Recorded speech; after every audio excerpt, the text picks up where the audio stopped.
Assalamualaikum warahmatullahi wabarakatuh. Salam sejahtera untuk kita semua. Rahayu sagung dumadi. Yakin seluruh makhluk hidup di semesta ini tidak terganggu oleh kehadiran kita. Yakin seluruh makhluk hidup di semesta ini tidak berkurang kebahagiaannya dengan keberadaan kita. Yakin kita semua mulai hari ini jadi sumber cinta, sumber kebahagiaan, sumber cahaya, sumber kedamaian untuk semua makhluk, baik yang kelihatan maupun yang tidak kelihatan, di setiap ruang dan waktu, di semua tingkatan. Yakinkan mereka senantiasa hidup berbahagia dan bebas dari segala bentuk penderitaan. Segala puji hanya milik Allah, Rabb al-Alamin, pemelihara, pelindung, yang senantiasa memilihkan yang terbaik untuk setiap hambanya, walaupun mungkin awalnya tidak disukai, yang senantiasa mencegah hambanya untuk tidak memilih, walaupun mungkin disenangi, karena dia sudah berjanji, boleh jadi kamu membenci sesuatu, padahal itu amat baik bagi kamu. Boleh jadi kamu mencintai sesuatu padahal itu amat buruk bagi kamu. Oleh karena itu percayakan semua urusan padanya. Allahumma lakal hamdu wa ilaikal mustaka wa antal musta'an. Ya Allah, segala puji hanya milik-Mu. Aku serahkan segala urusanku padamu, karena Engkaulah satu-satunya penolongku. Kita bersyukur dengan penuh cinta, sukacita. Hari ini kita dipertemukan kembali, baik dipertemukan secara offline maupun dipertemukan secara online.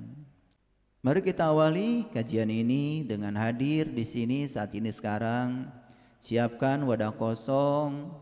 Bapak Ibu yang di sini bisa melihat saya. Mengapa bisa melihat saya?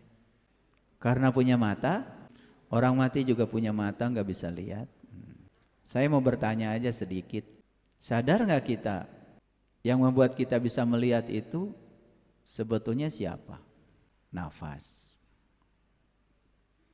Tapi di balik nafas juga ada yang lebih dalam lagi, yang disebut dengan kesadaran.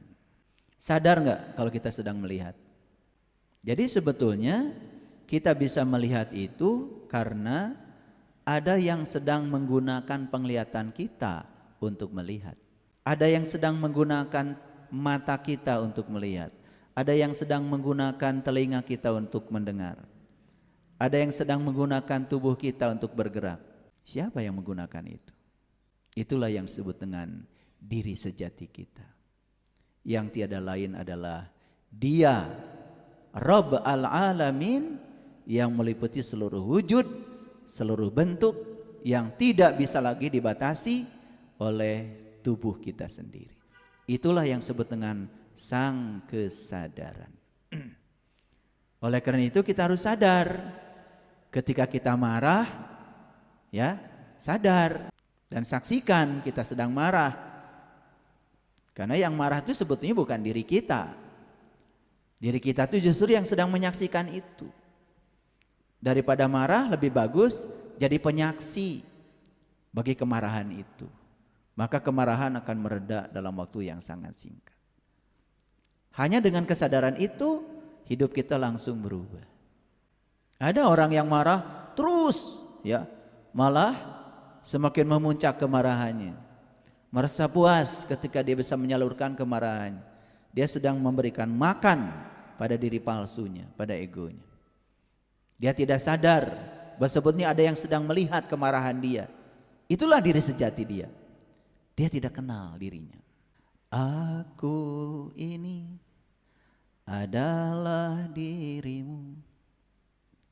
Cinta ini adalah cintamu. Aku ini adalah dirimu.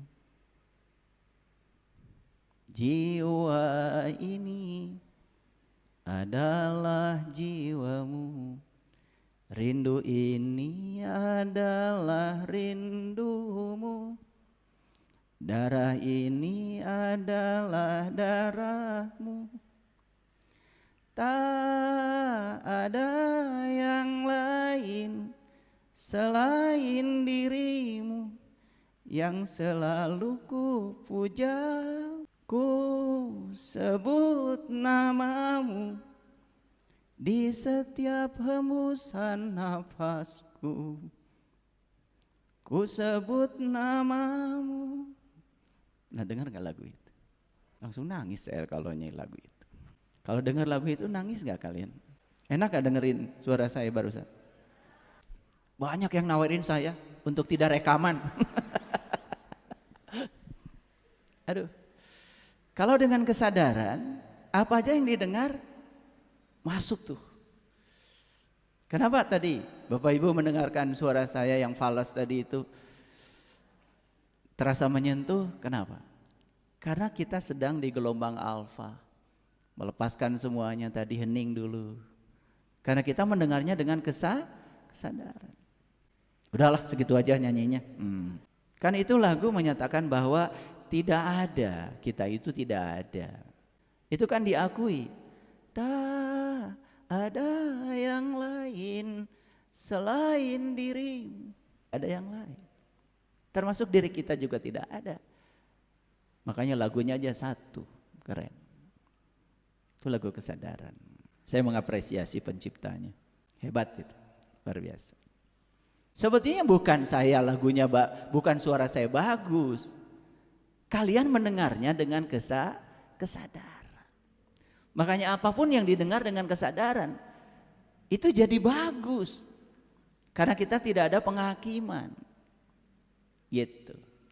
Jadi oleh karena itu, yuk hadir di sini, dengarkan kajian ini dengan penuh kesadaran.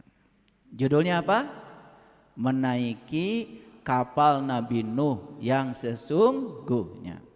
Kan sebelum naik harus ada kapalnya dulu. Betul Pak tidak? Pertanyaan saya, apakah kapal Nabi Nuh sekarang ada? Bingung kalian. Bisa membuktikan? Pasti jawabannya langsung berubah. Tidak ada. Udah biasa kalian itu kalau menjawab begitu. Gak jelas. Lebih bagus jujur. Betul gak? Kalau tahu bisa membuktikan, bilang ada. Kalau tidak tahu ya bilang aja tidak ada. Kan tidak dosa. Betul apa tidak? Iya. Daripada berbohong terus. Itu kebiasaan. Saya tanya sekali lagi, apakah saat ini kapal Nabi Nuh ada? Tadi yang bilang ada banyak, sekarang udah mulai berkurang lagi. Aduh, memang parah ya. Parah kepribadian kita itu ya, mudah sekali berubah. Nggak apa-apa. Jadi terbaca nih ya. Para sahabatku yang budiman, kapal Nabi Nuh itu ada dan selamanya akan ada.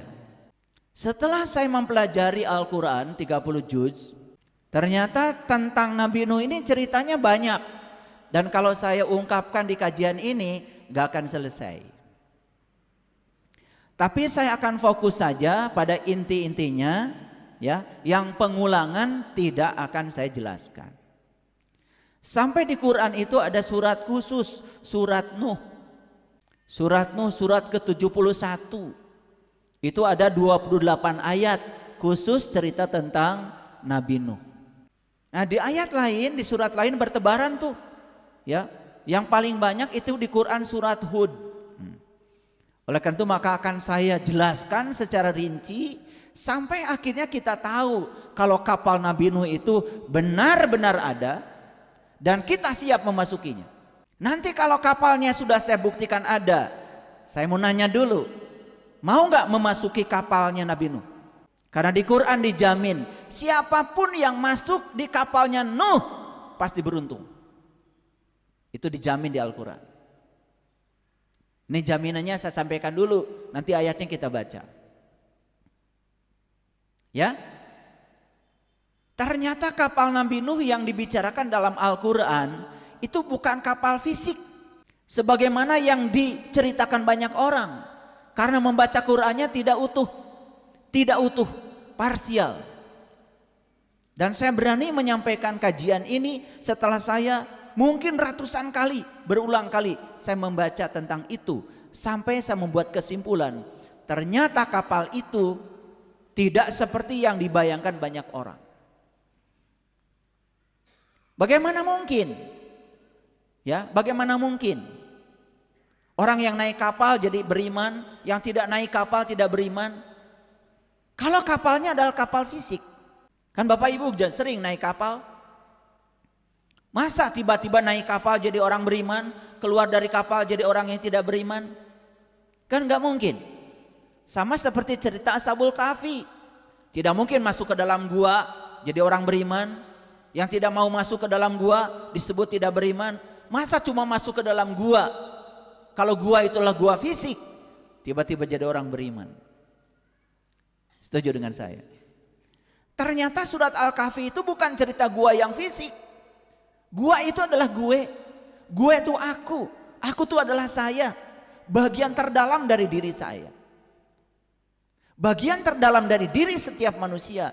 Itulah sang kesadaran. Nabi Muhammad masuk ke dalam dirinya. Sampai mencapai puncaknya kesadaran. Namanya Sidrah Al-Muntaha. Di situ beliau berjumpa dengan Tuhan. Walaqad ra'ahu nazlatan ukhra inda sidratil muntaha indaha jannatul ma'wa id yaghsha sidrata ma yaghsha. Beliau menemukan surga di puncak kesadaran. Itu bukan cerita gua yang fisik. Itu cerita perjalanan meniti ke dalam diri, menemukan diri sejati, perjalanan menemukan kesadaran yang tertinggi di sini di dalam diri. Maka yang melakukan perjalanan ke sini disebut Ashabul Kahfi. Jadi Ashabul Kahfi itu bukan cerita sejarah di masa lalu. Ashabul Kahfi akan ada di setiap zaman. Siapapun yang mau melakukan perjalanan ke dalam gua, ke dalam dirinya, dialah Ashabul Kahfi. Maka perjalanan ke dalam gua membuat dia yang tidak beriman menjadi beriman. Masuk akal? Makanya buktikan itu. Makanya di surat Al-Kahfi ada satu ayat yang sangat penting.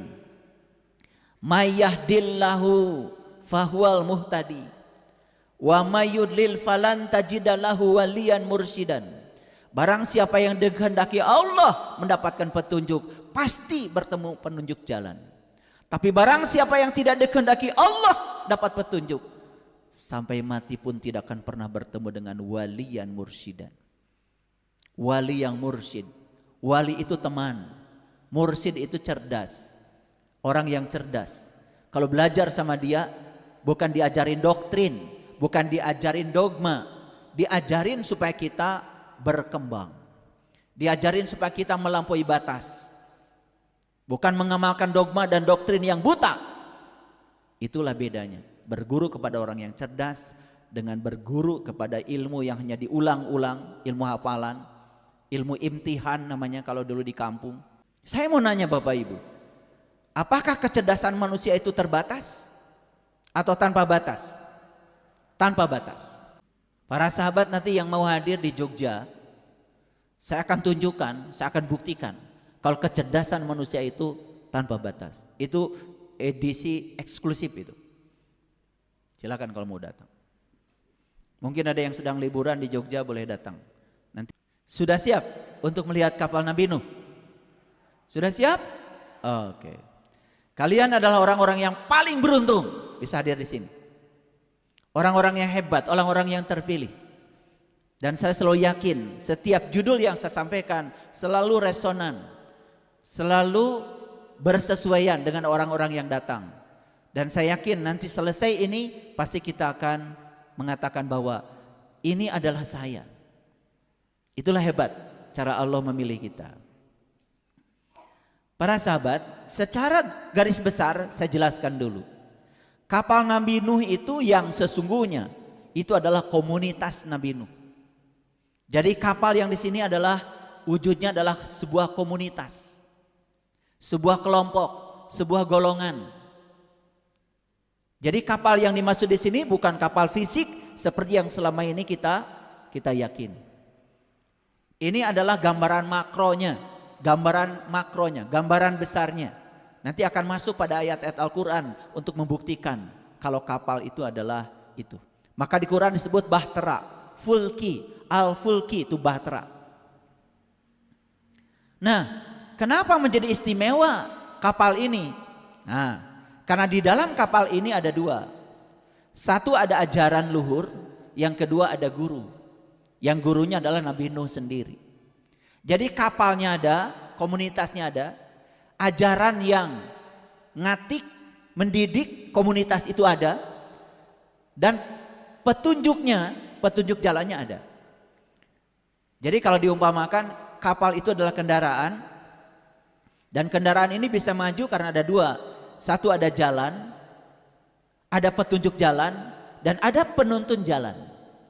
Jadi di kapal ini lengkap, ada petunjuk jalan, ada juga penuntun jalan. Ingat ya, kita tidak bisa sampai di Jogja kalau tidak ada petunjuk jalan. Tidak akan bisa sampai di sana kalau tidak ada penuntun jalan. Jadi petunjuk jalan, penuntun jalan itu sama perlunya. Di samping kendaraannya harus ada. Clear sampai sini? Oke, saya lanjutkan. Nah, secara mikroskopik sebetulnya kapal Nabi Nuh itu wujud nyatanya adalah tubuh kita sendiri. Siapa penumpangnya? Penumpangnya adalah jiwa kita. Dan kita semua sekarang ini sedang melakukan perjalanan dengan kapal ini. Makanya urus kapal ini, jangan sampai mogok di tengah jalan. Kalau makan ada rumusnya 3J, jelas jamnya, jelas jumlahnya, jelas jenisnya. Nabi Muhammad bilang, makanlah sebelum lapar dan kamu berhenti makan sebelum kenyang. Makan itu berhubungan dengan kualitas hidup. Orang yang makannya tidak jelas, kualitas hidupnya juga tidak beres. Ya, lagi ngaji aja bisa ngantuk. Karena tidak punya persiapan. Ini mau ngaji, mau mendengarkan kajian, harusnya tubuh kita dalam keadaan sangat stabil, siap untuk menerima semua yang datang. Oke, jadi kendaraan kapal Nabi Nuh yang dimaksud Nabi Nuh dalam Al-Quran yang sebenar-benarnya sesungguhnya adalah tubuh kita sendiri. Makanya sayangi tubuh kita. Jangan sampai mogok di tengah jalan. Jangan sampai tenggelam. Perhatikan saya. Kapal itu Bapak Ibu tidak pernah tenggelam oleh air yang di luar. Dan kapal itu hanya tenggelam oleh air yang masuk ke dalam. Nih saya mau nanya nih, kapal kita ini sering kemasukan air enggak? Jawab dong. Sering tenggelam enggak? Diomongin orang masuk. Ada orang marah-marah masuk. Mau sholat aja anak-anak dimarah-marahin. Kamu bisa diem enggak sih? Bapak mau sholat. Hebat. Itu yang disebut dengan ego spiritual. Dia yang tidak tahu ilmu sholatnya nyuruh anak harus diam. Gitu. Jika perlu anak digebukin karena mengganggu bapaknya yang lagi sholat. Ini yang waras siapa? Kalau dia sudah tahu Allah, sudah bisa mengingat Allah, anak mau teriak kayak apapun gak akan mengganggu. Tapi karena dia pun sholat tidak tahu siapa yang disembah, mengingatnya kemana, semua yang masuk di telinga yang mengganggu dia, semua diproses. Yang kurang ajar dia, yang disalahkan anaknya. Ini ada yang kayak gitu di sini. Ada lah, cuman saya nggak tega nunjuknya. Betul nggak? Mau sholat aja semua orang harus hening gitu loh. Padahal kamu yang nggak tahu ilmunya. Ini kapal kita ini terlalu banyak bolongnya. Mudah menyesali keadaan. Gampang tersinggung dengan hal-hal yang sepele. Selalu cemas, khawatir dengan hari esok. Ada pemicu sedikit saja tentang masa lalu, ingat lagi. Orang lain kaya, iri hati, hidup dengan pembanding, tiap hari malas, nganggur, ya tenggelam. Ini wajah-wajah tenggelam, kelihatan dari kedipan matanya juga. Tidak punya gaya apung gitu, tidak punya gaya Archimedes. Bayangkan ya, ketika kapal mati mestinya massa jenis kapal lebih besar daripada massa jenis air laut. Menurut hukum fisika. Ketika massa jenis benda lebih besar daripada massa jenis air, maka dia pasti akan tenggelam. Kadang-kadang harus belajar dari es, Bapak Ibu. Es itu padat, tapi mengapung di dalam air. Pernah lihat es mengapung di air? Masa belum pernah beli sirup? Gak merhatiin kalian itu. Ya, beli es teh, itu kan dikasih es. Ngapung apa tenggelam esnya? Ngapung. Kenapa ngapung? Padahal sama-sama air. Yang di luar air, yang di dalam juga air. Kok air bisa ngapung dalam air? Karena dia padat. Dia es, lebih padat.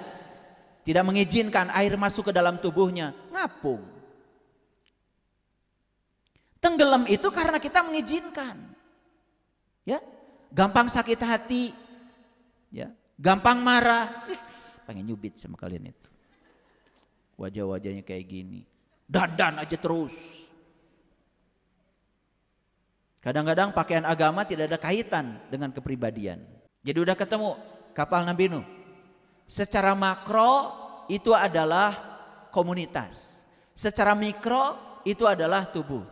Nah, tubuh-tubuh yang sudah menjadi kendaraan bagi jiwanya sendiri, sudah damai dengan dirinya sendiri. Nah, tubuh-tubuh yang ini berkelompok nih, berkelompok. Kelompok ini menjadi kapal besarnya Nabi Nuh. Siap gak masuk ke situ? Jadi dari mana mulainya? Ya dari sini dulu. Kalau tidak siap untuk masuk ke kapal itu ya jadi Kan'an. Anak Nabi Nuh itu kan yang tidak mau masuk kapal namanya Kanaan. Kanaan itu bahasa Ibrani. Kanaan itu artinya rendah. Kanaan itu artinya tertindas. Itu Kanaan. Ketika kita tidak melayakkan diri, bahkan kita menindas diri kita sendiri. Coba perhatikan kata-kata saya. Sering kan orang mengatakan, wah saya nggak mungkin bisa seperti itu. Ada nggak gitu? Nggak mungkin hidup saya bahagia. Ada nggak? Nggak mungkin pasangan saya berubah. Udah dari sononya begitu. Padahal pengen berubah, betul nggak? Nah ini sudah rendah nih, rendah. Tidak melayakkan diri. Beli baju pun si Kanaan ini pasti versi yang paling murah. Kalau ke pasar muter terus. Mau beli singkong 1 kilo aja dibanding-bandingkan. Ini Kanaan nih. Yang model kayak gini gak bisa masuk kapal ini. Ini saya janjikan dari sekarang ya. Yang model-model kayak gini gak bisa masuk kapal Nabi Nuh.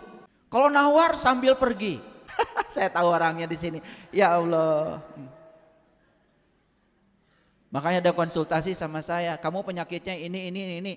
Oh, ayah tahu. Gak usah pakai alat medis, saya bilang. Getaranmu sudah kelihatan. Dari cara bicara aja lambat gitu udah kelihatan itu. Untuk menceritakan kondisi fisiknya sebetulnya. Makanya anak Nabi Nuh itu ada 4, para sahabat. Yang pertama Kanaan, ini yang tidak bisa ikut kapalnya Nabi Nuh. Kanaan ini sebetulnya anak yang dimaksud itu ternyata bukan anak biologis. Anak spiritual sebetulnya. Jadi secara spiritual, anak-anak spiritualnya Nuh saat itu tuh dibagi 4 kelompok. Ada kelompok Kanaan. Ini yang gak bisa masuk ini. Dan kita menganggap Kanaan itu sosok aja. Benar-benar anaknya Nabi Nuh secara sosok. Kalau begitu ya ini cuma cerita sejarah aja. Saya tidak tertarik cerita sejarah. Saya akan membawa Al-Quran ke alam modern saat ini supaya hidup di sini saat ini sekarang. Dan Quran berlaku setiap zaman. Itu tugas saya dalam kehidupan ini. Saya mulai buka sedikit-sedikit semua rahasianya. Quran yang masih perawan ini saya buka sedikit-sedikit. Supaya kita jangan cuma ngaku-ngaku pedoman hidupnya Al-Quran. Tetapi kita tidak mengerti isinya. Anak Nabi Nuh yang kedua namanya Sem. Sem itu bahasa Ibrani. Makanya cerita tentang Nuh ini sebetulnya ada di Injil.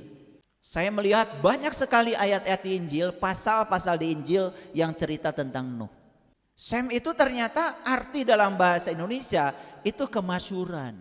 Sem itu artinya terpuji, masyhur, menyenangkan. Sem, mau gak jadi Sem? Bisa apa kamu? Sem itu kalau bahasa Jepangnya itu sudah menemukan ikigai.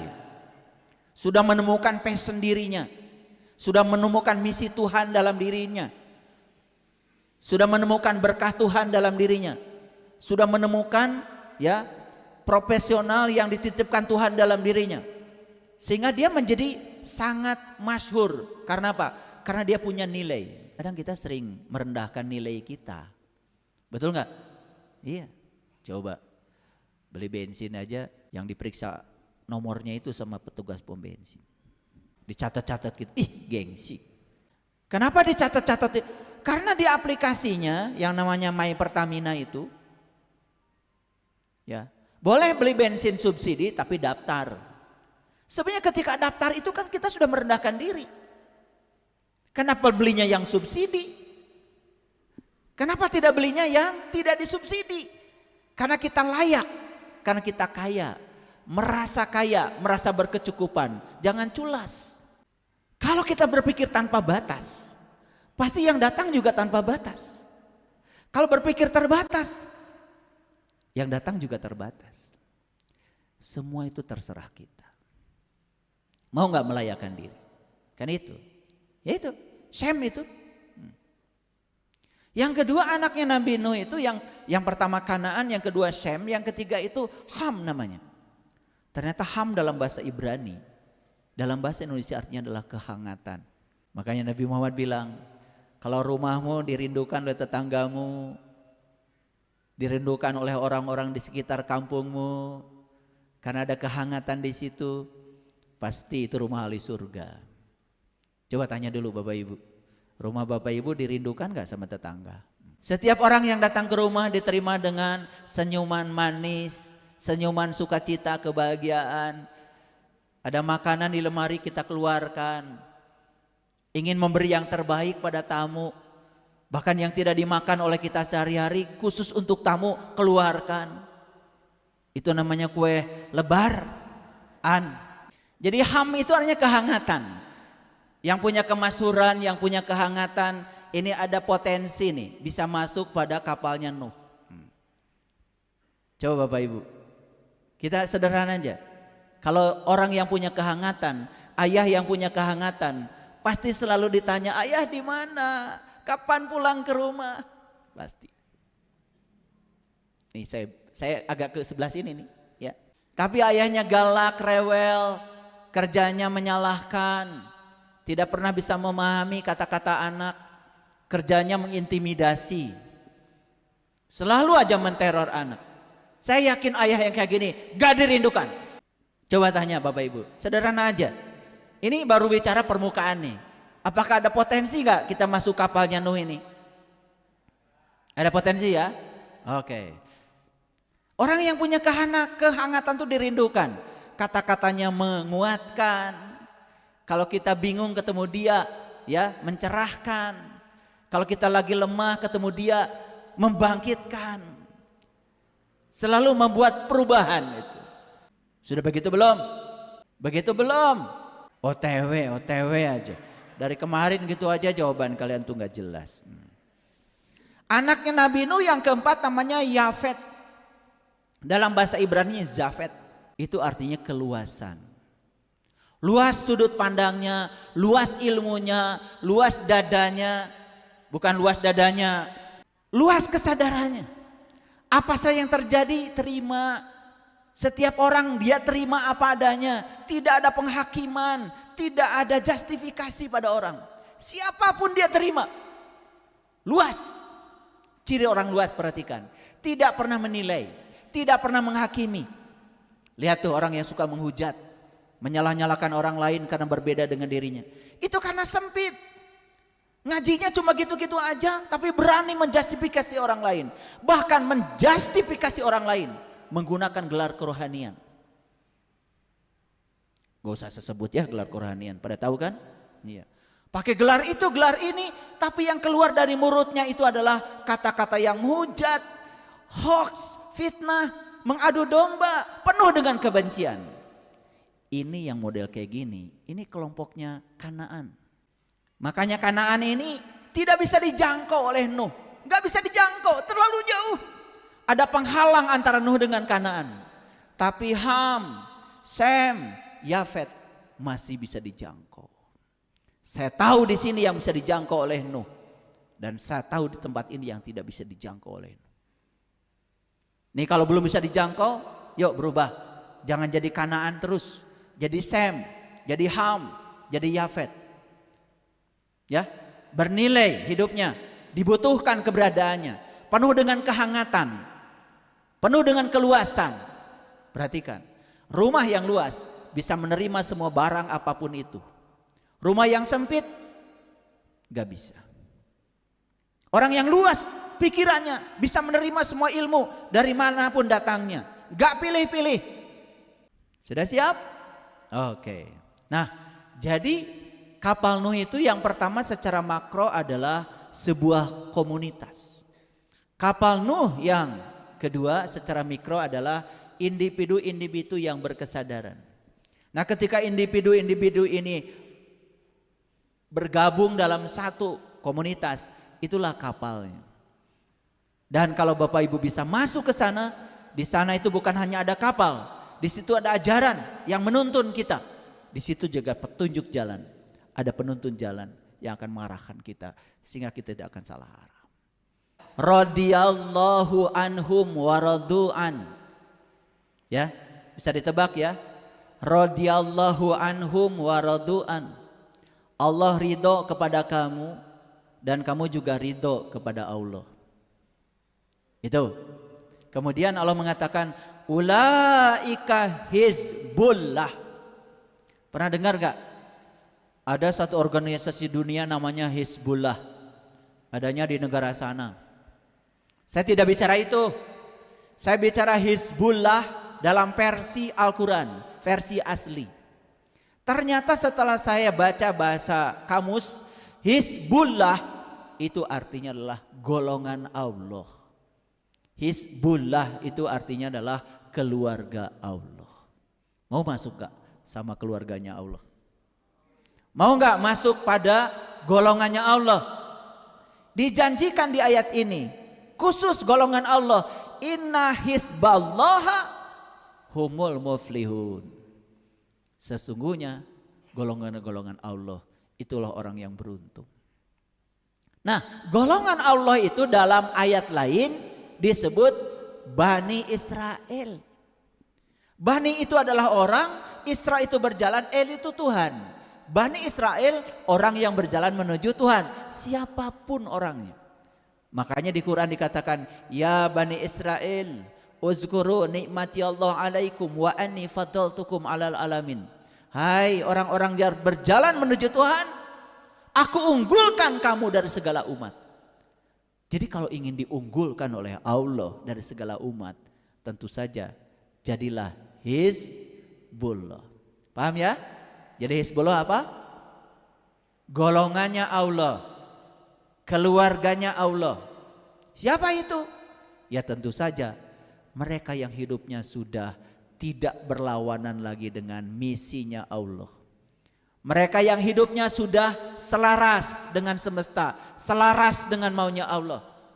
Yuk Bapak Ibu sekarang ditanya pada diri kita. Bapak Ibu bekerja, bisnis, digerakkan oleh Allah atau oleh uang? Nah, saya jelaskan selintas aja. Ya, jadi Hizbullah itu menurut ayat ini adalah Allah ridho kepadanya dan dia juga ridho kepada Allah. Masih ingat Bapak Ibu kajian saya? Penjaga surga itu malaikat apa? Ridwan. Surga ada di mana? Di sini. Kata siapa? Kata Allah.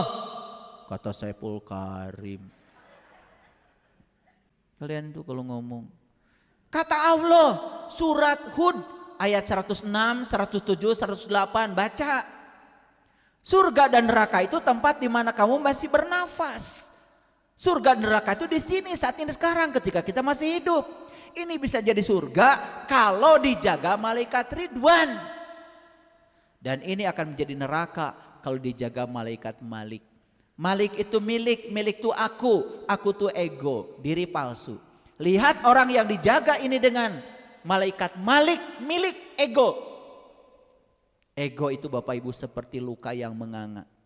Kesenggol dikit saja pasti sakit. Gampang kesenggol enggak? Gampang. Itu karena ini dijaganya malaikat milik ego, diri palsu. Tapi kalau dijaga oleh Ridwan, ridho, apapun yang terjadi, di belakang musibah pasti ada berkah. Bahkan di belakang berkah pun ada musibah. Saya percaya pada rencana Allah. Walaupun saya tidak suka dengan kejadian ini, tapi saya yakin di belakang kejadian ada yang terbaik yang Allah sampaikan buat saya. Gitu nggak Bapak Ibu? Kalau sudah begitu, itu sudah mulai Ridwan yang jaga. Nah ada juga nih yang dijaga dua-duanya. Ada, itu masih ada, ya. Makanya bengep-bengep, ya. Ridwan dengan Malik berantem terus di sini tuh. Ya, gitu. Ada juga yang kayak gitu. Nah, beruntung Bapak Ibu yang couplingnya lebih luas dijaga Ridwan, walaupun Malik masih ada, nggak apa-apa. Ini yang couplingnya lebih luas dijaga Malik, Ridwannya nggak berdaya. Nah, maka di ayat ini dikatakan radhiyallahu anhum wa radu'an. Jadi siapa sebetulnya kapal? Yang mana kapalnya Nuh itu? Kapalnya Nuh itu adalah Hizbullah. Golongan orang-orang yang berkelompok, dan di situ adalah orang-orang yang hidupnya sudah tahaluk bi ahlakillah, berakhlak seperti akhlaknya Allah. Hizbullah. Mau jadi keluarganya Hizbullah. Oke. Syaratnya gimana tadi? Tentu saja semua yang berkontribusi membangun kesadaran kapalnya Nuh ini adalah orang-orang yang sudah sadar. Sudah jadi siapa tadi? Udah lupa lagi. Sem. Siapa lagi? Ham. Siapa lagi? Yafet. Pinter. Ya. Jadi 3 itu aja dulu. Ya. Udah. Jadi latihannya setelah ini ya ke rumah, saya ingin menjadi orang tua yang hangat, selalu menebarkan kehangatan. Ya. Ketika anak melakukan kesalahan, gak apa-apa, gak apa-apa. Kamu sedang belajar. Gak apa-apa, ibu gak marah. Ibu gak marah. Mari kita bedakin wajah kita ya dengan bedak kehangatan. Jangan dibedakin dengan bedak yang serem-serem, merah-merah. Oke, yang palsu-palsu. Ih, kamu tambah kayak ondel-ondel. Jadi kisah Nuh itu diceritakan di banyak surat Bapak Ibu. Yang eksplisit nanti boleh Bapak Ibu baca di surat Nuh, surat ke-71 ayat 1 sampai ayat 28. Lalu kalau Bapak Ibu ingin baca lagi ya rangkumannya, itu ada di surat Hud ayat yang ke-25 sampai ke-49. Nanti boleh dibaca. Catat aja nomor ayatnya. Clear ya? Oke. Nah, ternyata kisah ini kalau dibaca secara universal memiliki dimensi hakikat yang sangat relevan dengan zaman yang sekarang. Jadi Kanaan itu bukan tenggelam disapu oleh banjir bandang. Bukan banjir bandang yang fisik. Tapi yang lebih bahaya lagi adalah banjir bandang yang ruhani.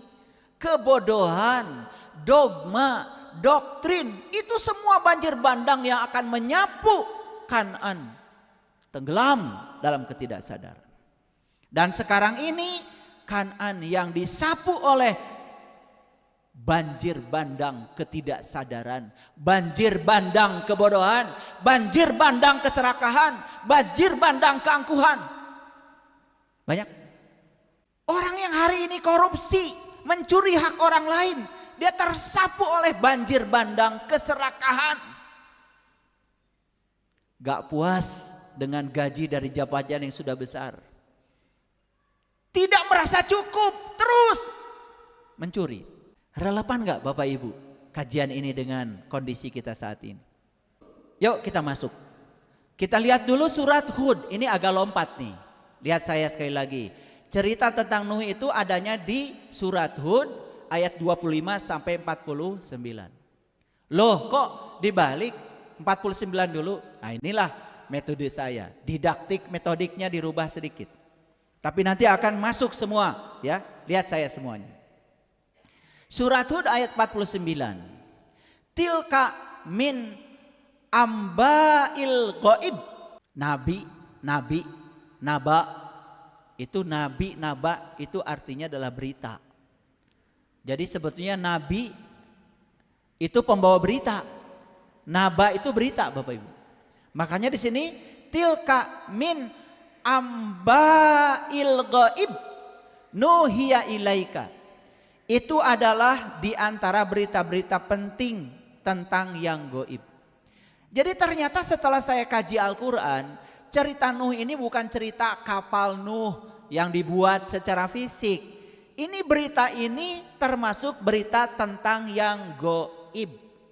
Itu dinyatakan di ayat ini, ya, supaya ngerti. Tilka min ambail ghaib nuhiya ilaika. Itulah di antara berita-berita penting tentang yang gaib. Jadi ini berita tentang yang gaib. Siapa yang gaib, Bapak Ibu? Yang gaib itu yang belum kita tahu. Kalau kita belum tahu Allah, ya Allah bagi kita gaib. Tapi bagi mereka yang sudah tahu Allah, bahkan Allah itu bukan gaib, nyata, senyata-nyatanya, tidak ada yang lebih nyata dari Dia. Jadi ini berita buat yang sudah tahu atau yang belum tahu? Yang belum tahu, kasihan. Berenyaho. Jadi sesuatu itu gaib kalau kita belum tahu. Kalau sudah tahu nggak gaib lagi. Allah itu gaib bagi yang tidak tahu. Bagi yang sudah tahu yang nggak gaib. Jangan bilang Allah maha gaib. Kata siapa? Ya kata yang belum tahu. Bagi yang sudah tahu, ya Allah. Allah itu nyata senyata-nyatanya. Aku ini adalah dirimu. Cinta ini adalah cintamu. Aku ini adalah dirimu. Jiwa ini adalah jiwamu. Rindu ini adalah rindumu. Darah ini adalah darahmu. Tak ada yang lain selain dirimu yang selalu ku puja. Ku sebut namamu di setiap hembusan nafasku.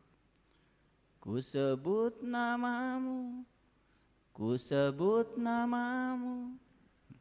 Ketika menyebut namanya, dia tahu yang disebut. Ada juga yang nyebut namanya gak tahu yang disebut. Karena apa? Bagi dia Allah masih gaib. Clear? Oke. Ya, tidak pernah kamu mengetahuinya dan tidak pula kaummu sebelum ini tahu. Maka bersabarlah. Sesungguhnya kesudahan yang baik adalah bagi orang yang bertakwa. Gitu kata Allah. Ini pengumuman nih. Yang belum tahu gak apa-apa. Sabar, sabar. Kesudahan yang paling baik hanyalah bagi mereka yang bertakwa. Apa itu takwa? Ternyata dijelaskan di surat Al-Baqarah ayat 63. Wa id akhadna mitsaqakum wa rafa'na fawqakum tur khudhu ma atainakum biquwwatin wazkuru ma fihi la'allakum tattaqun. Takwa itu apa? Komitmen pada diri. Mengambil janji dengan diri. Setelah janji dengan diri, angkat kesadaranmu, angkat gunungmu. Itu bahasa Quran. Gunung itu lambang dari kesadaran. Tinggikan kesadaranmu, naik ke gunung, mendaki gunung. Lihat segala sesuatu dari gunung. Indah. Luas. Yafet tuh keluasan. Melihat sesuatu dari ketinggian. Ilmunya tinggi, pengetahuannya banyak, pengalamannya banyak, bicaranya tidak itu-itu aja. Intuisinya hidup. Karena apa? Komunikasi dia dengan Sang Maha jalan. Asik Bapak Ibu. Kalau udah bisa begitu ilmu tuh tanpa batas. Baca ayat manapun layar-layarnya akan terbuka. Setelah berkomitmen pada diri, angkat kesadaranmu. Maka Allah berjanji, Dia akan bertajalli di dalam dirimu. Dan ketika Dia sudah bertajalli dalam dirimu, ingat apa yang Allah tunjukkan kepadamu. Wazkuru ma fihi la'allakum tattaqun. Pasti kamu jadi orang yang bertakwa. Tidak ada kesudahan yang lebih baik kecuali bagi orang yang bertakwa. Nih Bapak Ibu, kalau hari ini kita belum kenal jati diri kita, gak apa-apa, kapalnya sudah ada. Kapalnya sudah ada. Yuk naiki kapal ini. Gunakan kapal ini untuk menyelam ke dalam. Menyelam ke dalam. Ya, sampai kita bisa menemukan sejatinya diri. Sehingga nanti secara otomatis kita akan menjadi Hizbullah, keluarganya Allah. Itulah kapal Nuh yang paling besar. Ya. Anaknya berapa Bapak Ibu? 4. Yang tidak masuk kapal siapa Bu? Kanaan. Kanaan artinya apa Bu? Rendah, tertindas, menindas. Itu. Suka menindas diri sendiri. Suka tidak memantaskan diri. Suka menghina diri. Suka tidak percaya diri. Kanaan.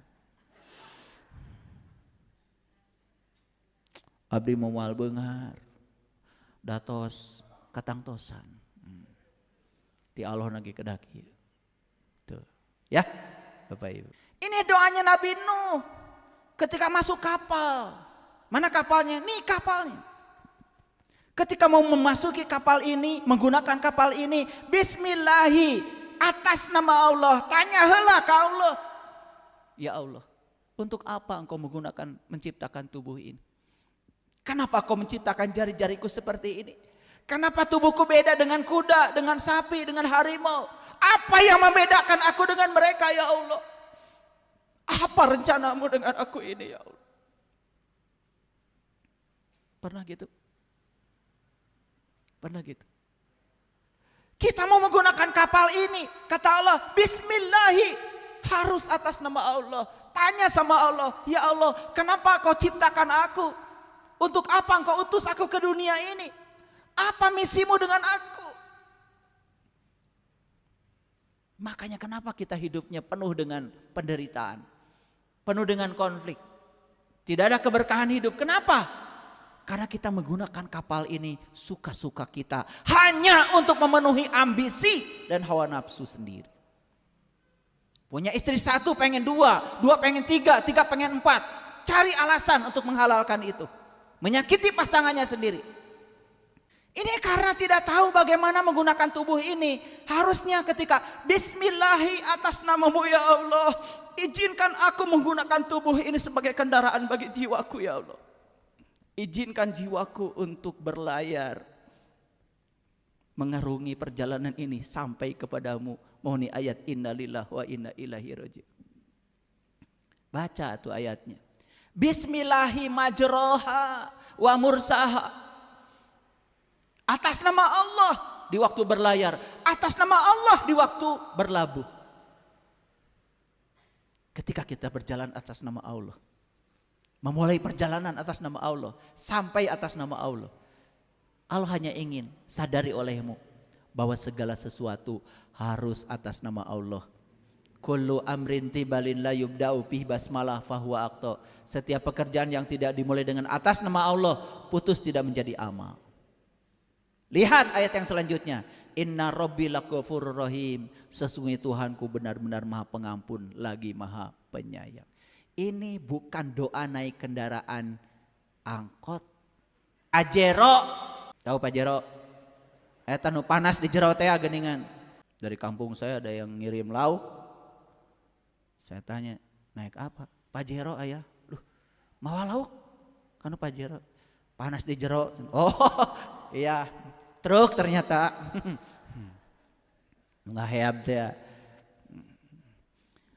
Jadi tidak ada kaitan dengan pesawat, tidak ada kaitannya dengan kapal, tidak ada kaitan kereta api, tidak ada kaitan dengan kendaraan buatan manusia. Enggak. Jadi doa Bismillahi majreha wa mursaha inna rabbi laghafurur rahim itu adalah doa untuk menggunakan kendaraan ini. Ya Allah, jangan kau biarkan aku menggunakan kendaraan ini sesukaku, sesuai dengan hawa nafsuku. Bimbinglah aku agar kendaraan ini dipakai untuk menemuimu ya Allah. Makanya kendaraan ini adalah kendaraan terhebat. Nabi Muhammad menyebutnya buraq, leluhur kita menyebutnya Garuda, Manuk Dadali. Ini kendaraan buat terbang Bapak Ibu, kendaraan untuk menuju kesadaran tertinggi. Dan saya bisa membuktikannya bagi mereka yang mau belajar dengan saya. Ini kendaraan terhebat yang disediakan Tuhan. Dari ujung rambut sampai ujung kaki. Semua rahasia. Di sini ada kunci-kunci rahasia, ada kode-kode yang orang awam tidak tahu. Disitulah perlunya kita ketemu dengan guru. Ini adalah doa bagi jiwa kita saat akan menggunakan kendaraan ini. Bismillahi majreha wa mursaha inna rabbi laghafurur rahim. Baca doa ini. Setiap kali menggunakan kendaraan ini baca. Bukan naik angkot.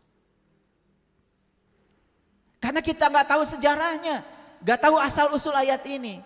Karena diajarkannya begitu ya begitu aja. Clear? Oke. Ini Hud yang keberapa? 41. Dilompati kan tadi?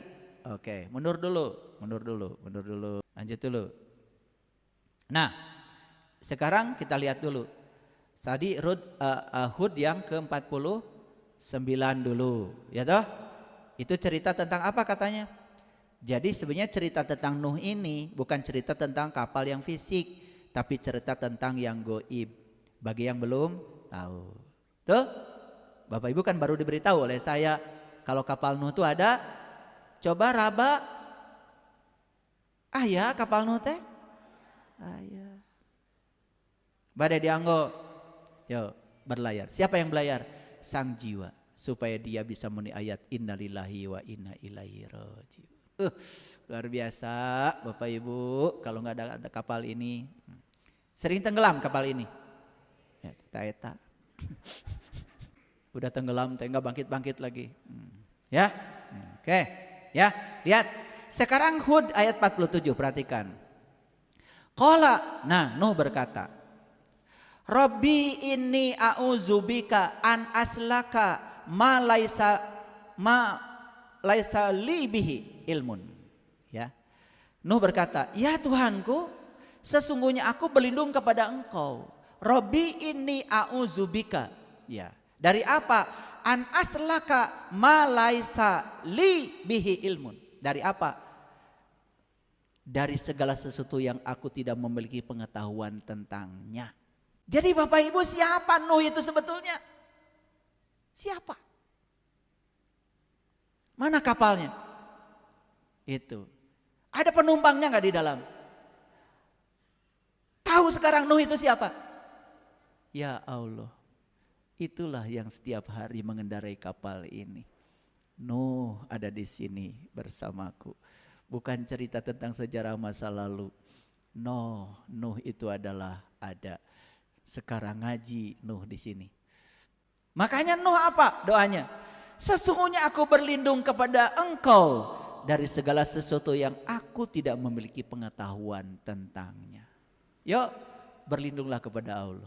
Selama ini kita bicara Allah, malaikat, akhirat, surga, neraka, dan cerita yang seabrek-abrek itu sama sekali tanpa pengetahuan. Cuman apa kata orang, cek jeung cenah, kita sendiri belum tahu yang sebenar-benarnya. Betul?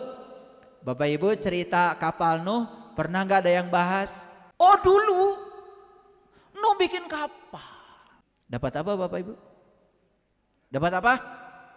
Ya dapat cerita kalau dulu Nuh bikin kapal.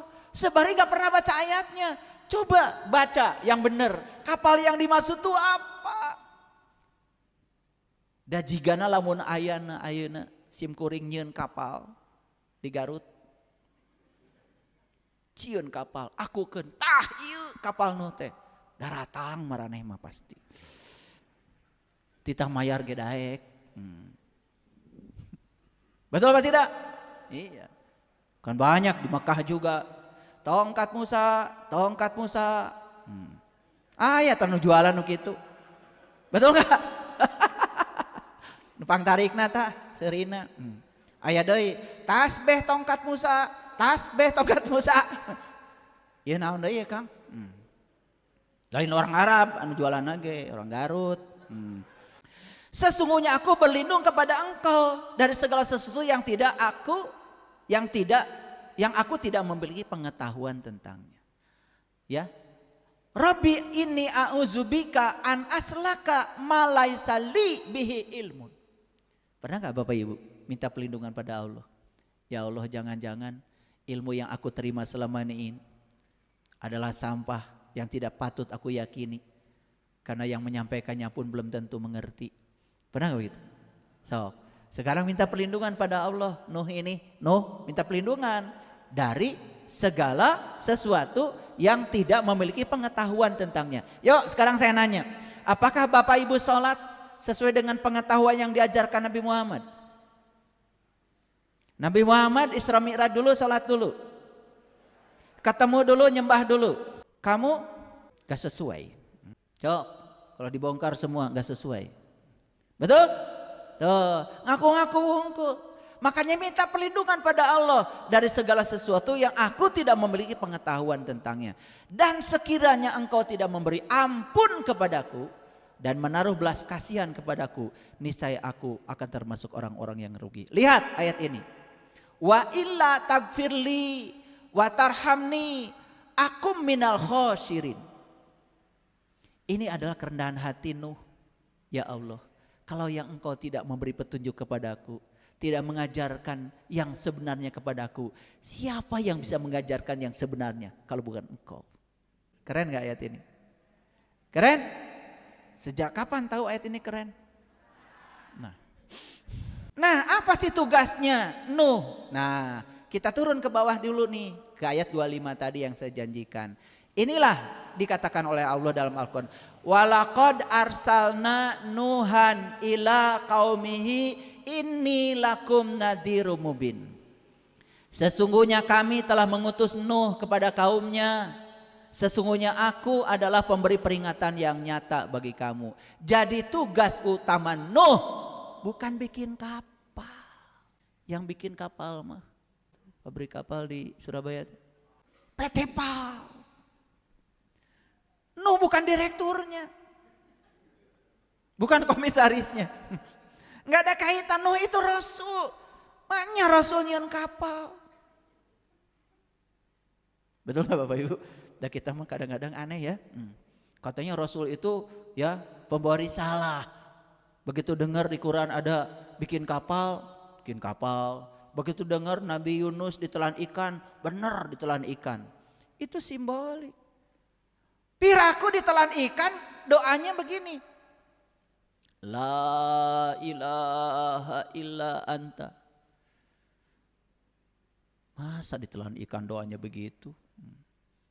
La ilaha illa anta, tidak ada Tuhan kecuali engkau. Itu Nabi Yunus itu sedang bertemu dengan Tuhannya. Itu yang disebut dengan mati sak jeroning urip. Bukan ditelan ikan paus. Kalian mah suka ngasal aja. Bahasa simbolik itu, aduh makanya harus ketemu orang yang tahu. Jangan ketemu orang yang so tahu. Udah masuk nih kajian? Oke. Walaqad arsalna Nuhan ila qaumihi inni lakum nadhirum. Sesungguhnya kami telah mengutus Nuh kepada kaumnya. Ini ayat yang dipakai juga kami. Kami banyak apa sedikit? Bapak Ibu, Dia yang Maha Tunggal ini sudah membagi diri. Masuklah percikannya ke sini, ke sini, ke sini, ke sini, ke sini. Itu yang disebut dengan ruh. Betul? Laut yang maha besar ini sudah membagi menjadi tetes-tetes kecil. Makanya ayat ini pakainya kami. Berarti kami itu di sini ada ruhku. Di situ ada ruhku, ada ruhku, ada ruhku, ada ruhku, ruhku. Banyak. Jadi cerita siapa sebetulnya ini? Cerita diri sejatiku. Cerita tentang diri sejatiku. Makanya kami. Berarti Nuh ada di sini. Di semua individu ada Nuh, ada penumpang.